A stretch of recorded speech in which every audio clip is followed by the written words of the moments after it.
Amós capítulo 9, do versículo 1 ao 6. Todos acharam? Muito bem. A palavra do Senhor nos diz assim: Vi o Senhor que estava em pé sobre o altar, e me disse: fere o capitel, e estremeçam os umbrais, e faze tudo em pedaços sobre a cabeça de todos eles, e eu matarei à espada até o último deles. O que fugir dentre eles não escapará, nem o que escapar dentre eles se salvará. Ainda que cavem até o inferno, a minha mão os tirará dali, e se subir ao céu, dali os farei descer. E se esconderem no cume do Carmelo, buscá-lo-ei e dali os trarei. E se ocultarem aos meus olhos no fundo do mar, ali darei ordem à serpente, e ela os morderá. E se forem para o cativeiro diante de seus inimigos, ali darei ordem à espada para que os mate. E eu porei os meus olhos sobre eles para mal e não para bem. Porque o Senhor dos exércitos, é o que toca a terra, e ela se derrete, e todos os que habitam nela chorarão. E ela subirá toda como o grande rio, e se submergirá como o Egito. Ele é o que edifica as suas câmaras no céu, e a sua abóbada fundou na terra, e o que chama as águas do mar e as derrama sobre a terra. O Senhor é o seu nome. Amém, meus irmãos? Meus irmãos, gostaria nesta noite de, juntamente com os irmãos, fazer um rápido análise neste livro. Nós não temos muito tempo, mas eu gostaria de fazer um breve e singelo análise neste livro, depois meditarmos num texto que lemos e fazer finalmente algumas aplicações espirituais e práticas para a nossa vida diária. O livro de Amós, ele foi escrito cerca dos anos 760 a 755 antes de Cristo. Amós, cujo nome significa peso ou carga, ou aquele que leva um fardo, ele foi um dos profetas de Israel das tribos do norte. Em 2 Reis, capítulo 11 e 12, nós temos o relato da divisão dos reinos de Israel. Israel teve o reino unificado desde Saul até Salomão. Mas com o filho de Salomão, Roboão, Israel houve uma cisão e ficaram divididos, conhecidos como Reino do Norte e Reino do Sul. O Reino do Norte, conhecido também como Israel, ou Samaria, ou Efraim, e o Reino do Sul, conhecido como Judá. O Reino do Norte durou cerca de 210 anos, portanto, 2 séculos. O Reino do Sul durou 345 anos. O Reino do Norte, houve 19 reis e 8 dinastias. O Reino do Sul teve uma só dinastia e 20 reis. No período de Amós, quando ele começou a profetizar, ele profetizou, e quem reinava em Israel, portanto as tribos do norte, era um homem chamado Jeroboão II. Foi o 30º rei de Israel. Só vou conferir a informação aqui para dar a citação correta. O 13º, perdão. O 13º rei de Israel, das tribos do norte. Quem reinava nas tribos do sul era um rei chamado Uzias. Ele foi o 10º rei de Israel nas tribos do sul. Reinou entre 829 a 778. E Jeroboão, o 13º rei, ele reinou entre os anos 782 e 782 e 746. Portanto, reinou cerca de 41 anos em Israel. A nação de Israel vivia num período de prosperidade como nunca houve em Israel. No período do reinado de Salomão, houve uma prosperidade grande. Deus deu sabedoria a Salomão e ele conseguiu fazer a nação prosperar. Entretanto, com o reinado de Jeroboão II, houve uma prosperidade financeira peculiar. Não houve precedentes em Israel que houve tanta prosperidade. Era fabricado o pão, portanto, o trigo e a cevada eram em abundância. Havia colheita da oliveira, o vinho, se fazia muitos sapatos de couro, os móveis eram feitos de marfins, era um material que vinha de fora para Israel, caríssimo. As camas, as casas eram feitas desse material caríssimo. Israel desfrutava de uma prosperidade financeira grande. O rei Jeroboão, ele não tinha problemas diplomáticos com as nações vizinhas, do tipo os arameus, que era a nação síria, os assírios, os cananeus. Babilônia ainda não estava no cenário, a Síria também não, o Egito não tinha problema diplomático com Jeroboão. Então havia uma espécie de uma suposta paz na nação de Israel e a prosperidade fluindo grandemente. É aí aonde surge Amós. Amós é um profeta de Deus. Ele não é de linhagem profética. Amós é um homem singular na linhagem profética dos profetas de Israel. Ele aparece meio que, permita-me a expressão, de supetão. Ele está lá, mora num território chamado Tecoa, uma cidade cujo nome significa soar de trombetas, e fica a uns 8 quilômetros de Belém, a uns 16 quilômetros ao sul de Jerusalém. Uma terra pequenininha, um vilarejo. Ele cita no capítulo 7, versículo 10, que ele era boieiro, ele cuidava de boi, era aquele homem ali simples, que era homem de campo, ele cultivava sicômoros, era figo que ele diz no capítulo 7, e ele estava lá no seu lugar. E Deus o chama e o tira, ele diz, detrás do gado, e o leva para Israel. Israel, nas tribos do norte, tinha como capital a região de Samaria.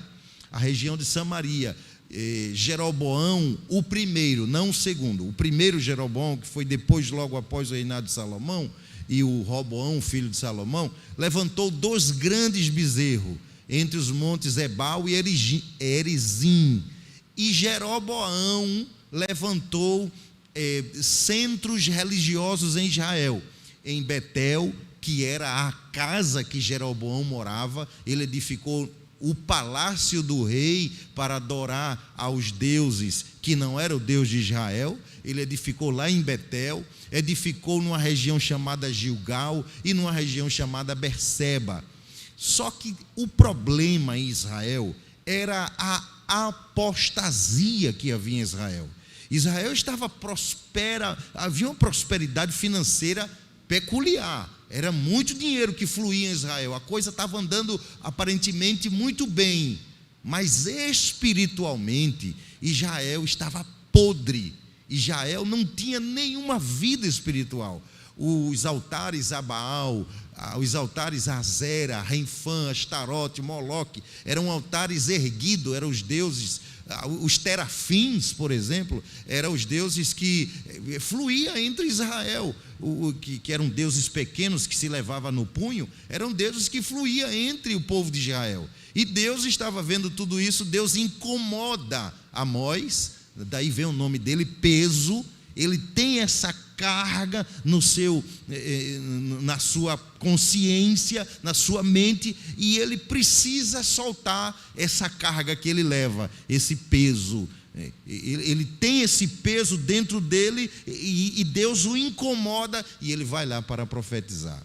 A linguagem e a profecia de Amós é uma profecia também peculiar, porque Amós, o que ele faz? Ele começa o seu livro falando de 7 nações. Se os irmãos conferirem comigo, rapidinho por causa do tempo, os irmãos vão ver que Amós começa a sua mensagem dizendo o seguinte: ele fala sobre por 3 transgressões do Senhor e por 4 não retirarei o castigo. Essa é a mensagem de Amós. Veja comigo o capítulo 1, versículo 3. Porque assim diz o Senhor, por 3 transgressões de Damasco, portanto, a capital dos arameus. Ele está falando dos arameus. No versículo de número 6, ele diz assim: assim diz o Senhor, por 3 transgressões de Gaza, portanto, e por 4 não retirarei o castigo. Gaza era a capital dos filisteus. Capítulo 1, versículo 9. Assim diz o Senhor, por 3 transgressões de Tiro, Tiro, capital da Fenícia, e por 4 não retirarei o castigo. Versículo 11, por 3 transgressões de Edom, os edomitas tinham como capital Temã, e ele disse, por 4 não retirarei o castigo. Versículo 13, assim diz o Senhor, por 3 transgressões de Amon, Amon tinha como capital a região chamada Rabá. Então, e ainda o capítulo de número 2, versículo 1, né? Assim diz o Senhor, por 3 transgressões de Moabe, por 4 não retirarei o castigo. Os moabitas tinham como capital a região de Queriote. Eles tinham como capital. E ainda o capítulo 2, versículo 4, diz assim, por 3 transgressões de Judá, tribos do sul, e por 4 não retirarei o castigo. Portanto, o que Amós está dizendo com isso? Chamando a atenção do seu público. A gente pensa Amós lá em Samaria, particularmente na região de Betel. Ele está lá anunciando, descarregando a mensagem.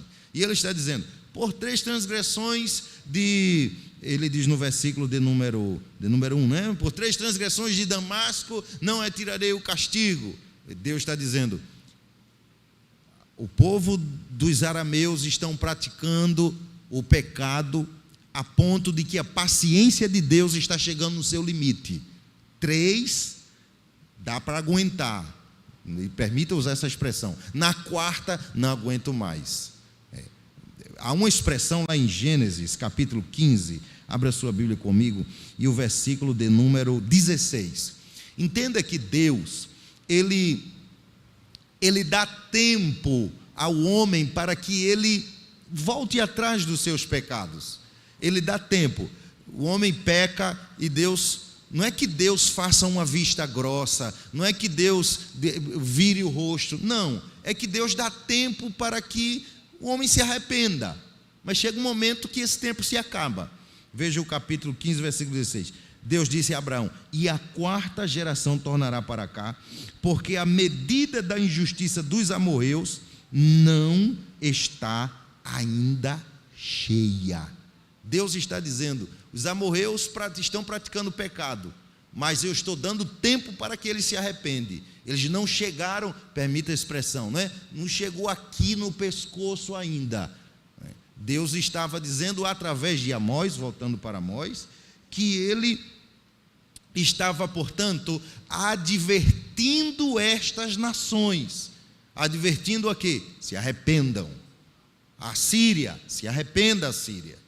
Agora veja o detalhe, Deus não mandou Amós ir lá em Damasco, né, na região lá em Gaza, na região dos filisteus, não mandou lá em Temã, na região dos edomitas, não, Deus foi lá em Samaria, e disse lá em Samaria, os filisteus se arrependam, os amonitas se arrependam, os moabitas se arrependam. Por que Deus não mandou, por exemplo, como fez com Jonas? Jonas foi diferente, porque Deus disse, Jonas, vai à grande cidade de Nínive, e lá prega a mensagem que eu te mandarei. Era só 6 palavras, irmãos.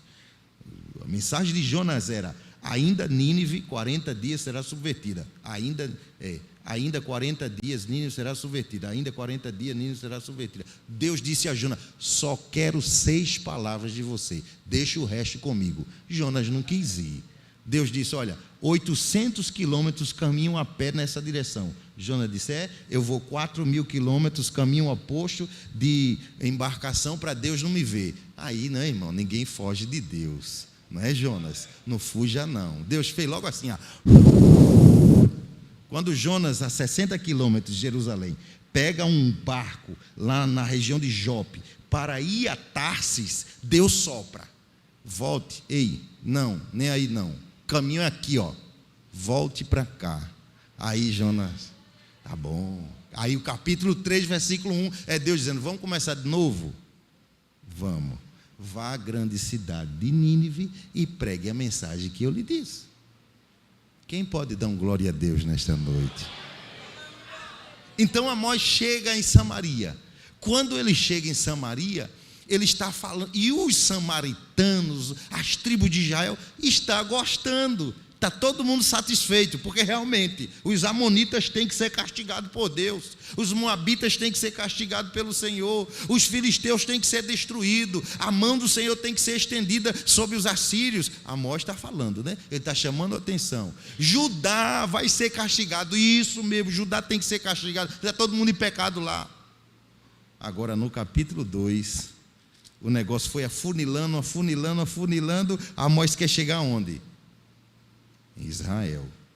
Capítulo 2 e o versículo de número 6. Porque assim diz o Senhor, por 3 transgressões de Israel e por 4 não retirarei o castigo. Aí o negócio estreitou para Israel. Agora já é diretamente neles. É como que, né? Falar mal dos outros é bom, mas quando toca na ferida da gente, rapaz, agora já começou a doer. Né? Deus tem que pegar eles mesmo. Ele tem que. Aí quando vem direitinho na ferida da gente ali, ó, rapaz, Deus faz assim às vezes com a gente. Chama a atenção da gente, a gente fica atento, daqui a pouco ele vai lá na ferida. Ó, tem um probleminha aqui que tem que ser resolvido. O bom é que ele traz um azeite depois, né, irmão? Né? Para sarar, não é para ficar ferido, doendo não. Pode até doer logo, mas depois ele traz um azeite. O azeite está lá no finalzinho de Amós. No finalzinho ele vai dizer, Deus vai mandar restauração para Israel e a nação vai voltar a glorificar a Deus. Mas o azeite vem lá no final. Por enquanto aqui é só castigo de Deus.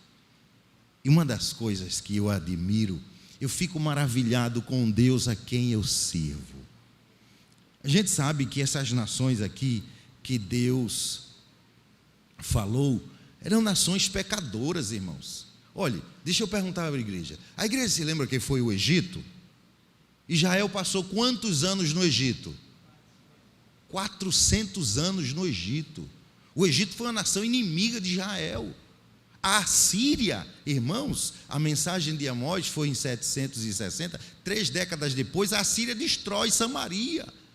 Sargão II, Isaías cita ele no capítulo 20, que foi um dos familiares de um imperador, ou um general chamado Tiglat-Pileser, ele aparece lá no segundo livro dos Reis, capítulo 16, 17, destruiu Samaria. Mas veja o que Deus diz. Abra a sua Bíblia comigo. Isaías, primeiro dê logo um glória a Deus aí, por favor, meu irmão. Glória a Deus. Isaías, capítulo 19, versículo de número 23 até o 25. Só tenho 15 minutos para terminar. Naquele dia haverá estrada do Egito até a Síria. É Deus falando. E os assírios virão ao Egito, e os egípcios irão à Assíria. E os egípcios farão o quê, irmãos? Não, peraí, me ajuda aí, por favor. Ajude aí o evangelista. Os assírios farão o quê, irmãos? Os egípcios, Os egípcios farão o quê? Adorarão com quem? A quem? Aí o 24 diz assim: naquele dia Israel será o qual? Israel vai ser o qual? Terceiro. Com quem? E quem mais? E vão ser o quê? Vai ser tudo uma benção. Vivia tudo brigando, mas agora vai ser tudo uma benção, só por causa disso. Porque o Senhor dos Exércitos abençoará, dizendo: bendito seja quem? Quem, irmãos? Peraí. Não é Israel, não. Bendito seja quem, irmãos? O Egito é o que de Deus? Meu povo. E a Síria? A Síria é o que? Glória. Agora Israel, o estreito é com Israel. Israel é o quê? Dê um glória a Deus nesta noite. O estreito é com Israel, porque Deus disse, vivia todo mundo brigando. Vai chegar um dia, vai se sentar os egípcios no mesmo banco, vai se sentar os assírios no mesmo banco, vai sentar Israel no mesmo banco, e vão tudo me adorar. Quem pode levantar essa mão para o céu e dar um glória a este Deus nesta noite? Então vamos voltar para Amós. O profeta Amós, ele adverte ao povo de Israel por causa dos seus pecados. Os pecados de Israel eram de ordem social. Eles tratavam os pobres, as viúvas e os órfãos com humilhação. Olha, irmãos, 3 coisas que Deus abomina: é maltratar o pobre, a viúva e o órfão. Para a viúva, Deus disse: eu sou marido delas. Para o órfão, Deus disse: eu sou o pai deles. E para o necessitado, Deus disse para o pobre: eu sou a providência deles. Mas Israel, sabe o que é que fazia? 2 problemas havia em Israel. Problema jurídico. Os juízes de Israel estavam pervertidos e corrompidos. Segundo lugar, os sacerdotes, portanto a cúpula que dominava a nação, estava apodrecida. Era essa a situação da liderança de Israel. Os juízes pegavam, eram chamados, ele começa a citar aqui, a gente não tem tempo, mas eu vou citar para os irmãos, as roupas empenhadas. Pisava no chão e limpava o altar dos deuses estranhos com as roupas empenhadas. O que eram as roupas empenhadas? As roupas empenhadas, irmãos, era uma roupa que o pobre de manhã, quando ele queria comer pão, ele não tinha dinheiro, ele fazia o seguinte: ele tinha uma capa que ele dormia à noite, ele pegava essa capa, levava à padaria e dizia: olha, eu quero um pão. Então pegava o pão, ele não tinha dinheiro, mas como garantia, ele dava essa capa para que durante o dia ele fosse buscar o dinheiro, e no final do dia ele pegava a capa e pagava o dinheiro. Se ele não conseguisse o dinheiro, ele pegava a capa, passava a noite agasalhado e de manhã devolvia a capa para que ele pudesse pegar o dinheiro. O que era que os juízes estavam fazendo? Retiam a capa e diziam não. Aumentavam os juros, a carga tributária em Israel era altíssima. Nem parece muito diferente da gente, não é, irmão? Janeiro está chegando aí, tem muitos fazendo assim, ó. Meu Deus do céu. Parece que a gente está tão pertinho de Amós, não é, irmãos? Liderança do nosso país. E é por isso que eu digo, a palavra de Deus, ela é viva e eficaz. É mais atual que o jornal de amanhã. É só a gente ler, irmãos. É só ler e a gente sabe o caminho certo para chegar lá no céu. Quem pode dar um glória a Deus por causa desta palavra? E Deus estava olhando. Amós se ficou tão indignado que Amós, chega um momento que ele falou das mulheres de Israel. Ele falou das mulheres de Israel. Está no capítulo 4, versículo 1. Ele chama as mulheres de quê, irmão? Ele chama as mulheres de Israel de quê? Eu não vou nem falar nesse nome aqui, né? Ninguém se ofender comigo. Foi Amós quem disse. Mas por que ele usa a palavra Bazã? Bazã era uma região de terra fértil. O pasto era muito verde. Então os animais ali, as vacas, estavam muito gordas. Amós está usando uma linguagem metafórica para transmitir uma comunicação. E ele faz essa né, analogia que hoje não ia pegar muito bem, se o profeta fosse falar isso, né? Não ia dar muito bem, porque o processo estaria logo depois que terminasse o culto, ele ia direto para a cadeia. Mas no tempo de Amós, cheio de Deus, ele faz essa analogia para dizer que as mulheres já estavam na luxúria. Elas faziam festas e mais festas, não tinham uma vida de santidade com Deus. Mas no capítulo 5, Amós dá uma advertência, versículo 4. Porque assim diz o Senhor à casa de Israel. O que é que Deus diz? O que é que Deus diz, meus irmãos? 1, 2, 3. Amós está dizendo: busquem a Deus e vocês serão poupados do juízo que virá sobre Samaria. Busquem a Deus. E outra coisa, se preparem, porque se vocês não se prepararem, vocês vão ter um encontro com o Senhor. Capítulo 4 e o versículo de número 12. Portanto, 4 e 12 de Amós: portanto, assim te farei, ó Israel, porque isso te farei. O que é que Deus disse? Prepara-te, ó Israel, para te encontrares com o Senhor ou com o teu Deus. Esse encontro não é um encontro de amizade, é um encontro de castigo. Deus estava vindo furioso. Por isso, no capítulo 5, versículo de número 4, Amós disse: busquem ao Senhor e vocês vão viver. Mas o que era que eles diziam, irmãos? Capítulo 5, versículo 14. Amós 5 e 14. Buscai o bem e não o mal, para que vivais, e assim o Senhor, Deus dos exércitos, estará convosco, como dizeis. Sabe o que ele estava dizendo? Nós somos o povo escolhido. Deus não vai nos castigar, Deus nos tratar como trata os egípcios.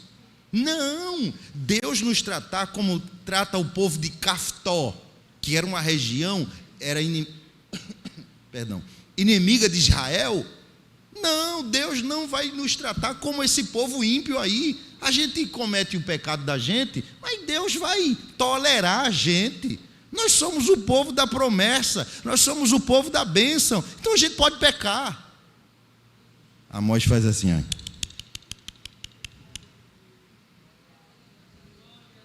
O juízo de Deus, sabe onde começa? Dentro de casa. Quando Deus passa a correção, sabe onde ele passa? Primeiro dentro de casa.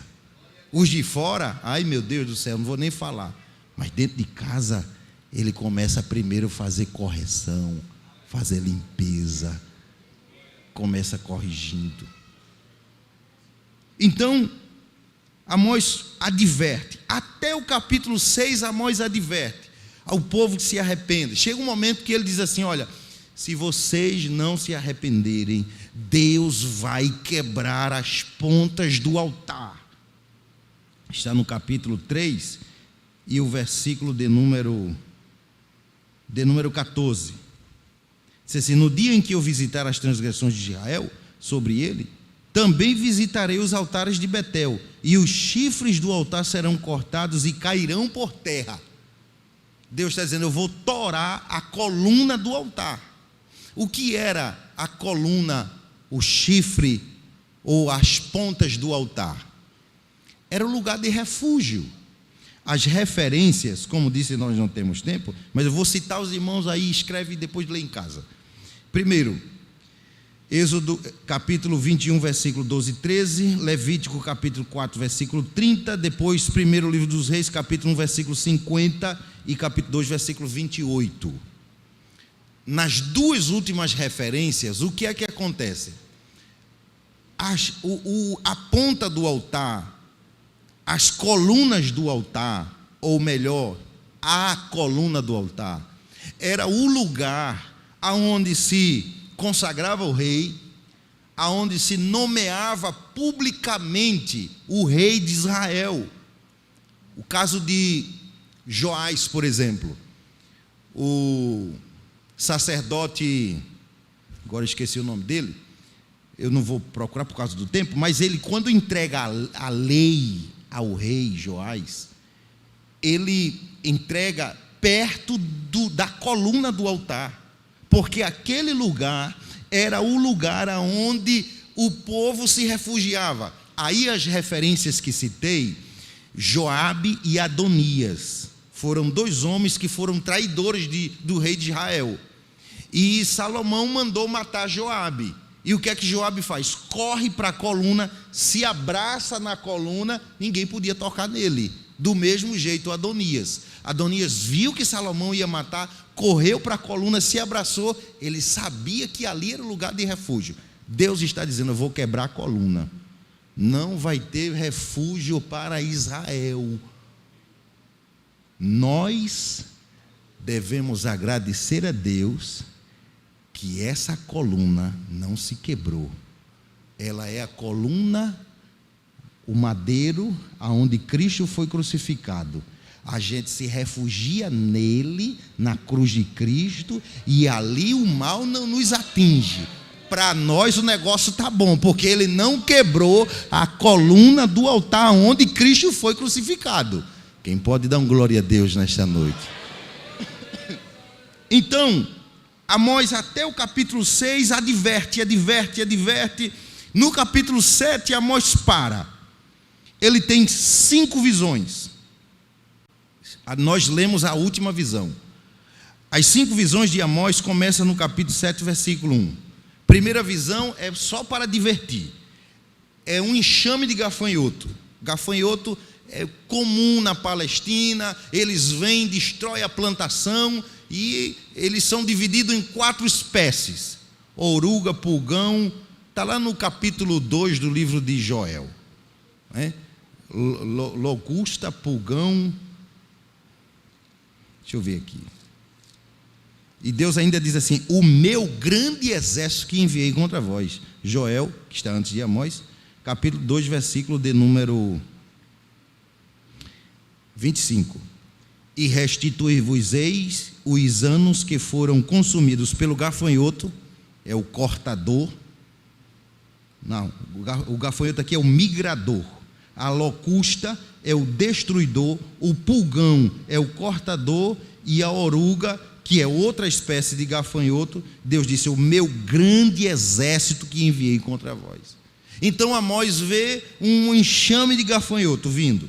Depois, no capítulo 7 de Amós, versículo de número 4, ele vê uma seca gigantesca, sol quente castigando, toca fogo na floresta.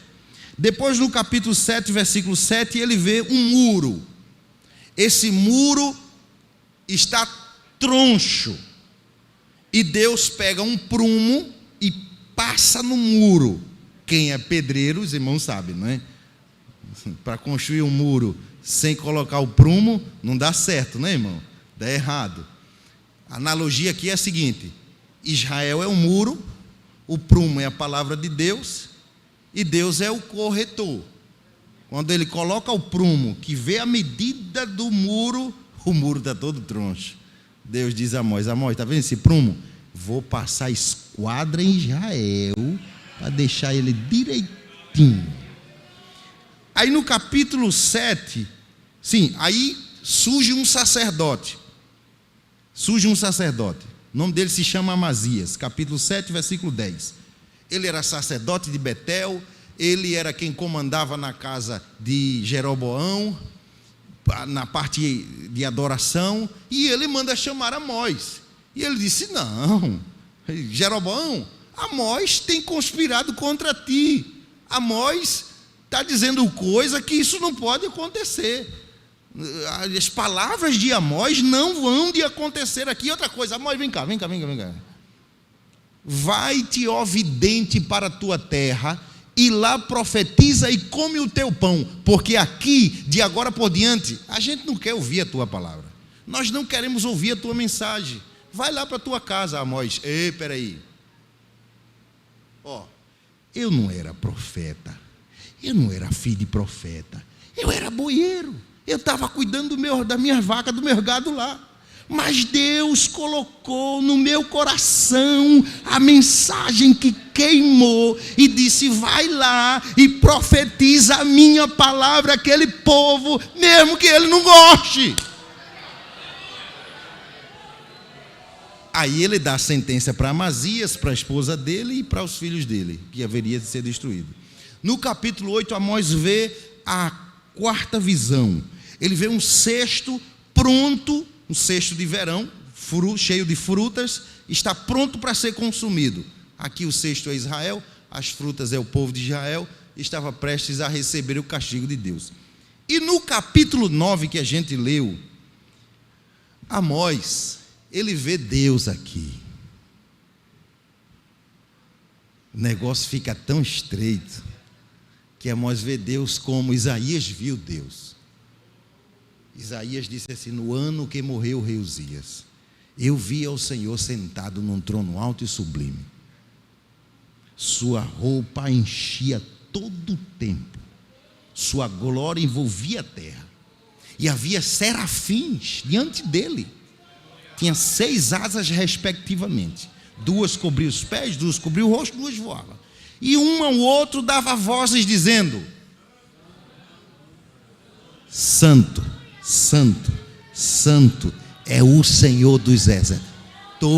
Isaías está aqui vendo, toda a terra está cheia da sua glória.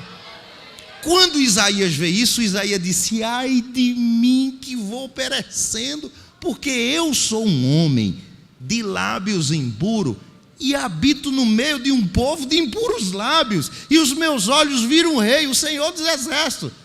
Aí Deus disse: vem cá, vai lá no altar. Aleluia. Era o altar do holocausto, não era o altar do incenso, tá? Era o altar do holocausto, porque primeiro tem que passar pelo altar do holocausto. É o altar do holocausto onde se queima o cordeiro, aonde se derrama o sangue do cordeiro. Para ver o Senhor, para chegar a Ele, tem que passar primeiro pelo altar, aonde o cordeiro pascual foi morto. Ninguém vai a Deus se não é por meio dele. Aí o Senhor disse: pega o alicate, pega uma brasa acesa, vai lá perto do meu servo, toca na boca dele e diz assim: eis que isto é tirado da tua culpa e limpa o teu pecado. Aí Isaías foi impactado. Irmãos, que Deus nos ajude. Digamos: Senhor, me ajude a ver a tua presença, me ajude a desfrutar da tua presença. Senhor, não tenho para onde ir, a tua presença é tudo para mim. Aí Deus diz a Amós: Amós, pega a coluna do altar e quebra, porque tu começa aí, eu começo aqui. Se escapar alguém, eu pego. Ainda que eles subam até o céu, eu vou lá, pego ele e trago de volta. Se eles forem até o inferno, com a minha mão eu vou lá e trago de volta. Se eles subirem ao Monte Carmelo, 549 metros acima do nível do mar, Deus disse: eles podem se esconder lá nas covas do Monte Carmelo. Eu vou lá e digo: venha-se embora. Ainda que eles forem até o profundo do mar, eu dou ordem aos peixes do mar, a serpente, pega ele. Ainda que eles forem até os inimigos, eu dou ordem à espada, para que a espada pegue ele. Aí Amós diz: sabe o que? Ele é o que edifica as câmaras no céu e a sua abóboda na terra. Ele senta no gabinete lá em cima e bota o pé na terra. A terra se derrete, porque o Senhor é o seu nome. Não brinque com ele não, que o nome dele é o Senhor. Ele é o que é, ele é o que faz. Ele é Deus. Por isso, quando nós chegamos pertinho dele, a gente contempla a presença dele. Quem pode dar um glória a Deus nesta noite? Aí, para concluir, Deus passa o azeite, né? E Deus diz: eu vou pegar todo mundo. Depois que Deus pegar, disse: agora eu vou passar o azeite. tempo de restauração virá sobre o meu povo. Vai ser alguns destruídos, mas não todos, porque o remanescente vai ficar de pé. Mas eu restaurarei a nação de Israel. Eles virão para a sua terra, eles se assentarão lá, porque há promessa de restauração. Quem pode dar glória a Deus nesta noite? Trazendo uma analogia e uma aplicação para nós, irmãos, o povo de Deus remanescente, esse povo aqui, ó, quando Deus derramar a sua ira sobre essa tapera véia que é esse mundo, tem um povo que será poupado. Os homens estão aí, não estão nem aí para Deus, zombam de Deus de dia e de noite. Os homens se acham que são deuses, acreditam que pode, mas tem um Deus no céu que contempla com os olhos como que de chamas de fogo para todos os moradores da terra. Pode ir para a direita, pode ir para a esquerda, Deus contempla. Davi uma vez disse assim: Senhor, tu me sondaste, me conheces, tu conheces o meu assentar, conheces o meu levantar, de longe entendes os meus pensamentos, cercas em volta e sobre mim põe a tua mão. Ele disse: Senhor, antes que eu fale uma palavra, tu sabes de tudo, tu és Deus grande, para onde me irei do teu Espírito? Se subir ao céu, aí tu estás. Se descer no céu e fizer a minha cama, aí tu estás também. Se tomar as asas da alva e habitar nas extremidades do mar, até aí a tua mão me guiará e a tua destra me susterá. Se disser de certo que as trevas me encobrirão, ainda a luz e a noite para ti são a mesma coisa, pois possuíste-me no meu interior, entreteceste-me no ventre de minha mãe. Eu te louvarei, porque de um modo tão terrível e tão maravilhoso fui formado. Maravilhosas são as tuas obras, e a minha alma o sabe muito bem. Os meus ossos não te foram encobertos, quando no oculto, nas profundezas da terra, estavam sendo criados, e cada dia no teu livro tu ia escrevendo. Oh, meu irmão, você pode levantar essa mão e glorificar a este Deus nesta noite. Aonde você for, Deus vai com você. Nesta noite recebemos a palavra: você não está só, mas Deus está conosco, e Deus mandará proteção, livramento e restauração. Que Deus nos ajude em nome de Jesus.